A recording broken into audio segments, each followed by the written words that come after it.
Oke, selamat pagi rekan-rekan semua. Nampaknya market pada minggu lalu terlihat beberapa dari pairs juga mengalami penurunan yang cukup tajam. Kemudian forecast untuk ke depan terlihat dengan jelas bahwa tren sangat menguntungkan bagi sebagian besar traders atau investor yang mengambil posisi untuk follow trend. Kemudian kesempatan yang ada juga semakin banyak yang terjadi di market juga untuk minggu ini. Diperkirakan juga sedikit volatilitas yang meningkat di beberapa bagian zona. Terlihat juga pertama kita melihat langsung market untuk performa yang terjadi di beberapa pairs. Ternyata Australia dollar menempati posisi terendah sepanjang dari tanggal 9 Agustus, tanggal 8 September sehingga tanggal 12 September. Terlihat juga penurunan cukup tajam, minus 2,6%. Kemudian juga diikuti dengan gold, yaitu minus 2%.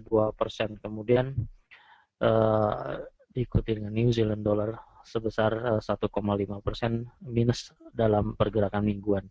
Kemudian penempatan keadaan positif dari harga opening maupun closing pada hari Senin hingga pada hari Jumat tanggal 12 September 1% ditempati oleh pergerakan di pound sterling, sehingga mempunyai koreksi pound sterling yang cukup lumayan ya sebelum terjadi penurunan kembali apabila fundamental yang terjadi juga dalam keadaan negatif untuk minggu ini, terutama masalah pemilu di Scotland ya. Kemudian performa US dollar terlihat juga meskipun fundamental pada hari Jumat rata-rata mengalami kenaikan, kemudian consumer sentiment juga mengalami kenaikan dari 82,5 di bulan Agustus ternyata keluar 84,6 bulan September, tidak merubah pelaku pasar untuk menempati posisi posisi buy di US dollar. Kemudian yang terjadi untuk mingguan sendiri performa yang menjadi stagnan, dimulai dari pembukaan harga 83,73, kemudian harga tertinggi 84,52, kemudian transaksi yang terjadi peningkatan ke 781 poin. Namun pada penutupan pada hari Jumat kemarin mengalami stagnan ya, hingga ke kisaran 84,17. Namun masih dipercaya juga pada pelaku pasar terus memperhatikan pergerakan US dollar index untuk pengambilan posisi di major pairs. Kemudian faktor-faktor penting yang terjadi untuk minggu ini terlihat pada tanggal 17 September pengumuman terhadap core CPI diumumkan menguat dari 0,1 di forecast menjadi 0,2%. Kemudian pada hari Kamis, ini juga dinanti-nantikan oleh para pelaku pasar, yaitu pengumuman terhadap kebijakan tingkat suku bunga. Namun diforecastkan oleh beberapa analis juga tetap sama 0,25%. Namun yang diperhatikan adalah pola perilaku atau kebijakan yang terjadi pada bulan Oktober. Langkah apa yang akan diambil untuk keputusan moneter, apakah penghentian stimulus atau pengurangan stimulus atau perubahan tingkat suku bunga. Kemudian juga pada hari yang sama nanti juga akan ada pidato dari Janet Yellen, kemudian juga pelaporan dari PDP Fed Manufacturing Index yang diperkirakan sedikit menurun dari 28 menjadi 22,8. Secara keseluruhan kita melihat mingguan kemarin secara fundamental hanya secara fundamental posisi dalam positif untuk pergerakan fundamental. Kemudian kita lihat juga pergerakan untuk minggu ini seperti apa.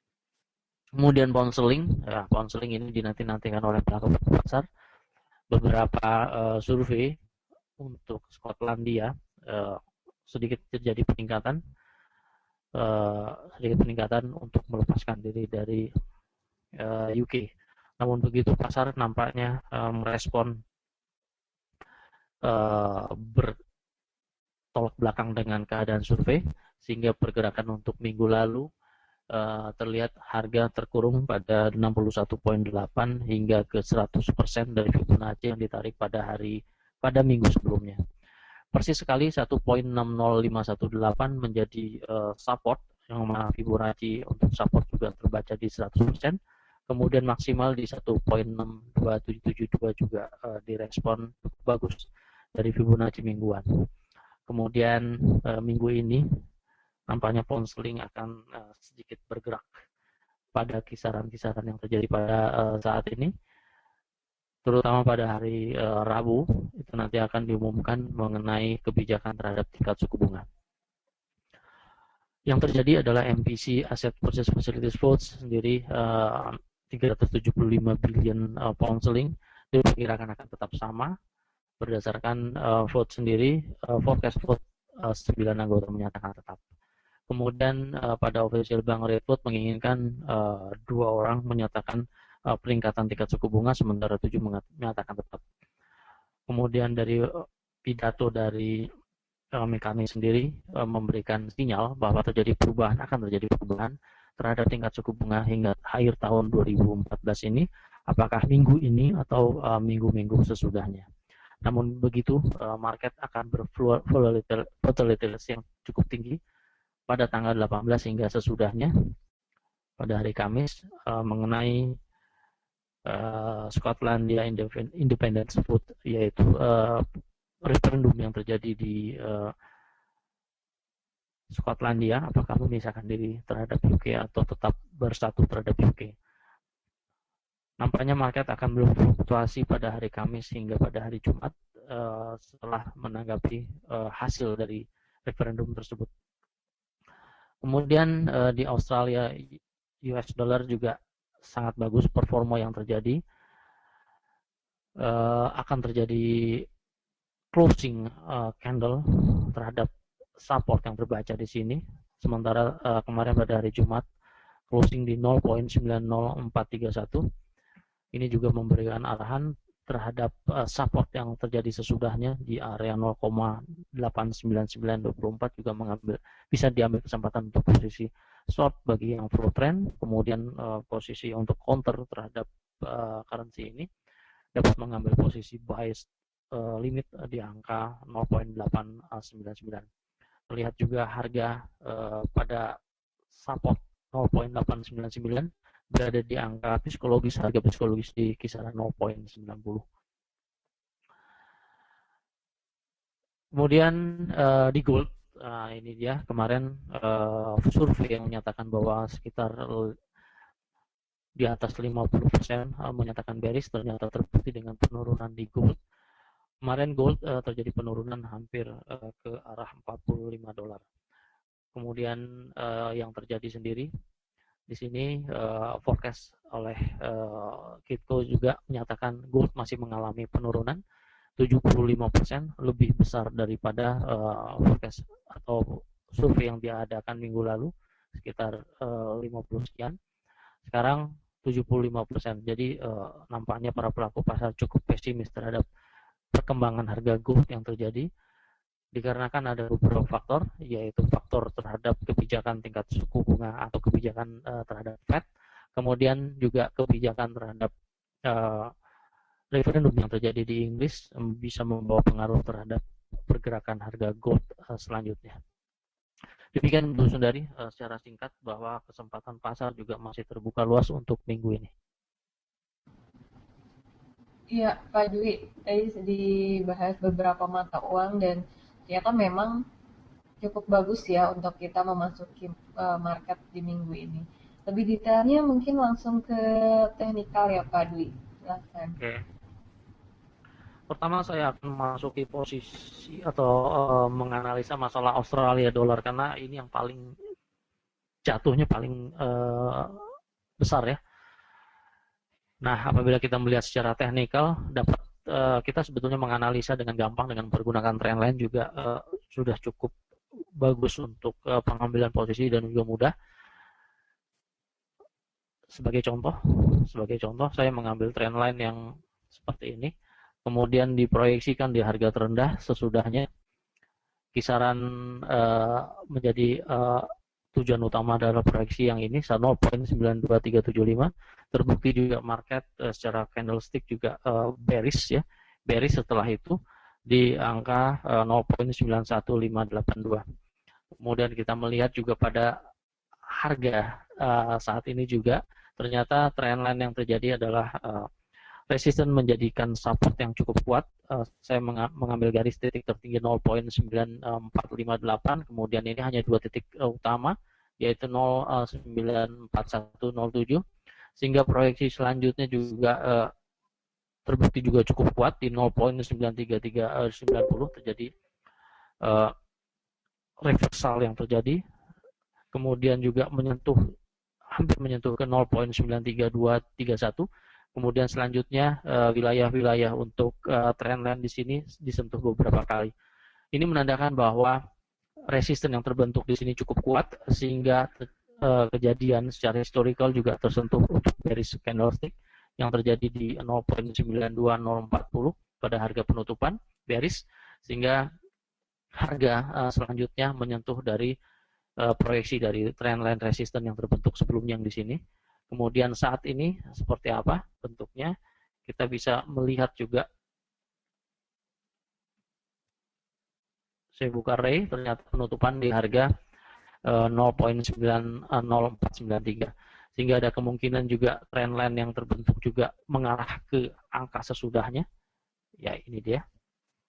Nah, ini ternyata pada saat ini juga harga menyentuh di angka 0.900916. Pada masa-masa ini atau pada waktu di sini juga dimungkinkan untuk penurunan lebih lanjut apabila terjadi bearish candle, analisis bearish candle.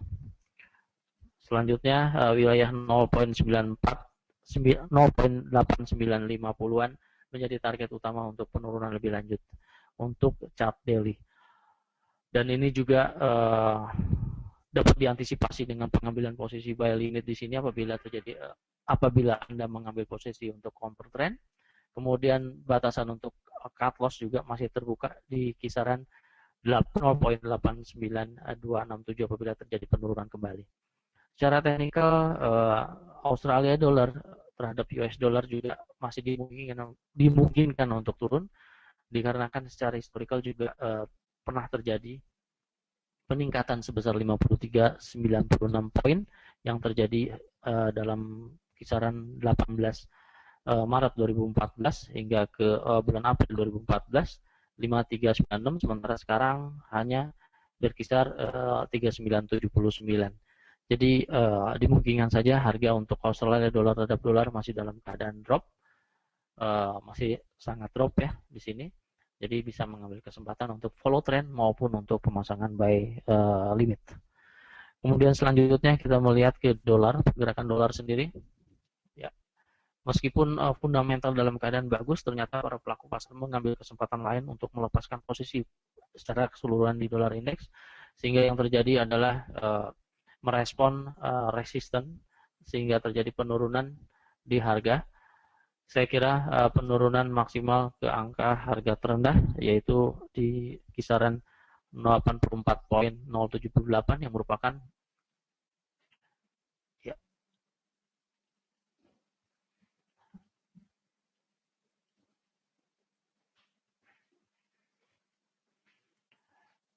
yang merupakan support yang terbentuk dari dua titik terendah. Pertama titik 84.073, kemudian ke titik yang di sini yaitu 84.067. Selanjutnya direspon juga cukup bagus untuk support di sini yaitu 84.067, sehingga saat ini kecenderungan untuk pergerakan dolar indeks sendiri ke arah 84.67 terbuka kembali. Kemudian di pound sterling. Nah, ini di pound sterling. Secara jangka panjang juga tren pound sterling dalam keadaan down. Kemudian minggu lalu koreksi yang cukup lumayan tinggi. Kita melihat di sini pergerakan untuk pound sterling hampir menyentuh ke 61.8% dari Fibonacci proyeksi. Kemudian harga tertinggi ini 1.62758. Kemudian saat ini kita menantikan masih tetap menantikan apakah harga melanjutkan koreksi hingga ke maksimal 1.63527. Secara fundamental, pound sterling masih menantikan sebetulnya pengaruh kebijakan dari Bank Sentral Inggris yang akan diumumkan pada hari Kamis. Kemudian pada hari selanjutnya, pada hari Kamis juga, nanti kita melihat hasil dari referendum Skotlandia. Apabila mempunyai nilai maksimal untuk yes atau memisahkan diri, kemungkinan pound sterling terus bergerak menurun, kembali menyentuh ke angka 1.60521. Namun apabila sebaliknya, apabila hasil referendum tetap menginginkan bersatunya terhadap UK, ada kemungkinan juga pound sterling mengarah ke atas kembali, bergerak ke 1.64235 untuk pergerakan minggu ini. Kemudian dolar yen masih tetap sama, tren masih dalam keadaan up untuk pergerakan dolar yen, sehingga saya mengambil secara simpel garis resisten yang terbentuk sebelumnya yang dirasa cukup kuat juga dikarenakan harga tertinggi di 105.301, kemudian juga pada tanggal 5 September di harga 105.69 menjadikan acuan utama untuk pergerakan harga. Di sini juga sudah beberapa kali diuji. Ujian terakhir berada di 106.6092. Namun begitu harga naik kembali hingga saat ini. Nilai yang belum teruji adalah 107.024. Apakah harga terus melanjutkan penurunan? Kita melihat nanti pada pergerakan untuk hari Rabu maupun untuk minggu ini. Pergerakan dolar yen. Kemudian selanjutnya kita melihat komoditi, terutama di emas. Melihat emas tren masih dalam keadaan penurunan, kemudian secara teknikal juga jadi breakout yang terjadi di pada tanggal 11 September kemarin hingga harga penurunan ke 12.3478. Kemudian saat ini masih harga mengalami penurunan. Kita melihat di sini masih ada support yang terbentuk di 1215.09. Kemudian pergerakan untuk mingguan juga masih dalam keadaan penurunan di sini. Untuk pergerakan di emas kecenderungan masih tetap sama. Untuk yang mengambil posisi follow trend dapat mengikuti untuk transaksi short. Target untuk jangka pendek terlihat di 1225.75. Kemudian minyak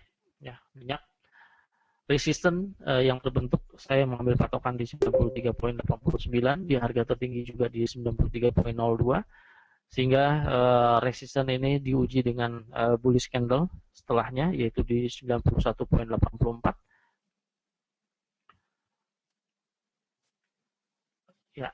Ternyata harga maksimal yang terjadi di sini di harga 93.64, kemudian terjadi penurunan kembali. Kemudian harga yang terjadi untuk minyak di sini maksimal pergerakan harga ke 92.40 untuk trendline pergerakan harga minyak.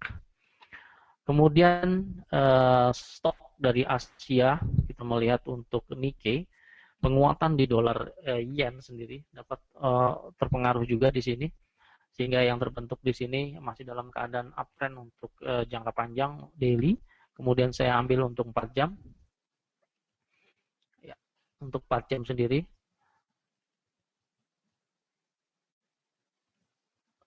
Ya, tren masih dalam keadaan naik. Kemudian yang terjadi di sini yang kemudian terjadi di sini, saya mengambil untuk posisi 50% dari penguatan sendiri. Ternyata cross 15648 menjadi arahan sebagai support yang kuat di sini di 15648 sebelum mengalami kenaikan kembali mengarah ke angka ini, yaitu angka yang terjadi pada harga yang terjadi pada tanggal 12 September 2014. Kemudian yang terjadi apabila dia drop harga untuk breakout sendiri, ada nilai uji di sini.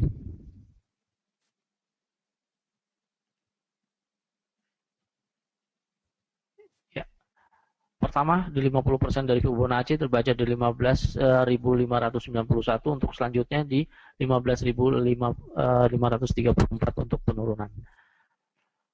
Kemudian untuk Hang Seng, nah Hang Seng ternyata telah terjadi kemarin pada hari pada hari Sabtu, ada pengumuman terhadap industrial production ternyata mengalami penurunan dari 9% menjadi 6,9%.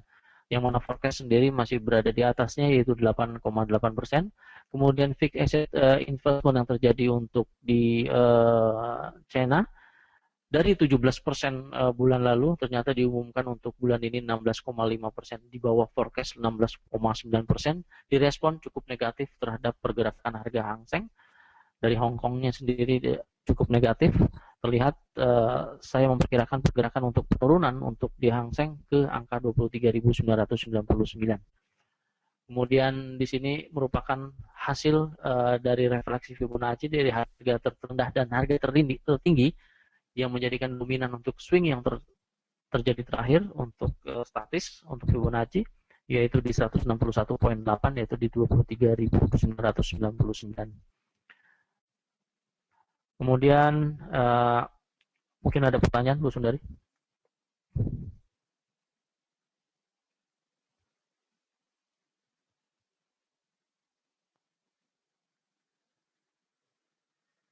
Ya, sebenarnya kalau untuk indeks Amerika bagaimana nih Pak Dwi? Oke.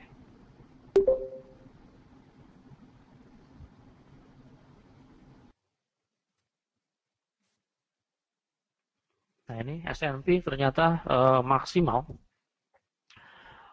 yang terjadi untuk pergerakan pada tanggal 3 September 2014 di angka 2009 ya, 2009 hingga saat ini mengalami penurunan di 1977.00. Kemudian secara pergerakan mingguan sendiri terlihat terus market mengalami penurunan untuk S&P, terjadi kejenuhan pasar yang cukup berarti setelah menyentuh ke angka 2000. Kemudian proyeksi untuk penurunan kita lihat secara teknikal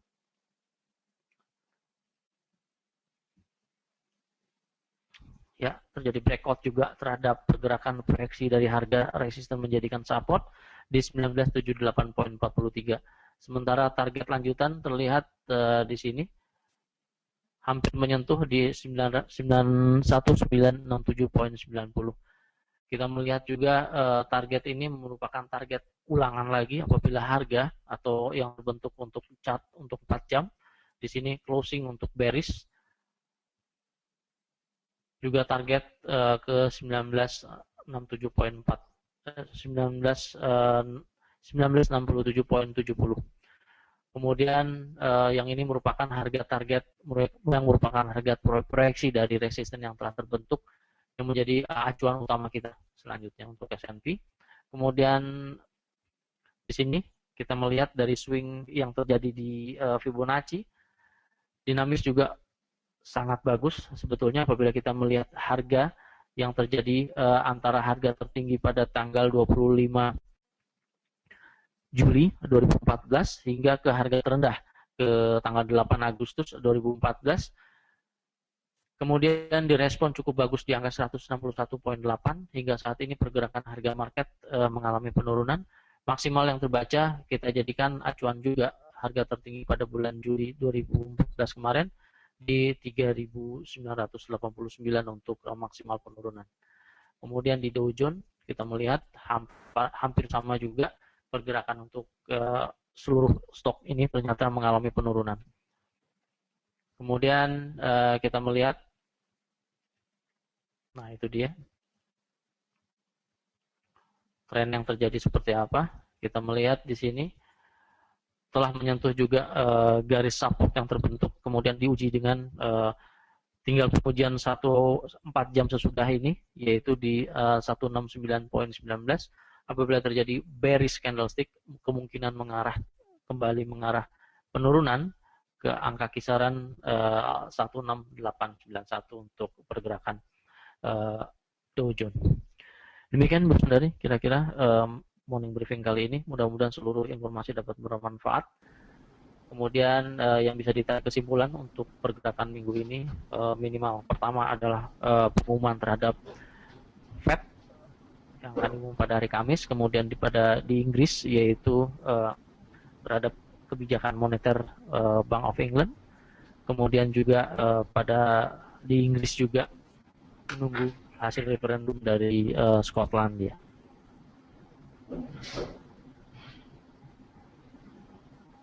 Iya, Pak Dwi. Terima kasih atas informasinya. Tadi cukup menarik ya untuk minggu ini data-data yang akan keluar. Mulai dari pound sterling di mana kita nanti menunggu mengenai referendum kemerdekaan Skotlandia yang bisa memicu sejumlah ketidakpastian fiskal bagi perekonomian Inggris. Juga kalau dilihat tadi untuk Australia dolar yang masih turun dalam 1 minggu terakhir kemarin dan masih berpotensi untuk turun.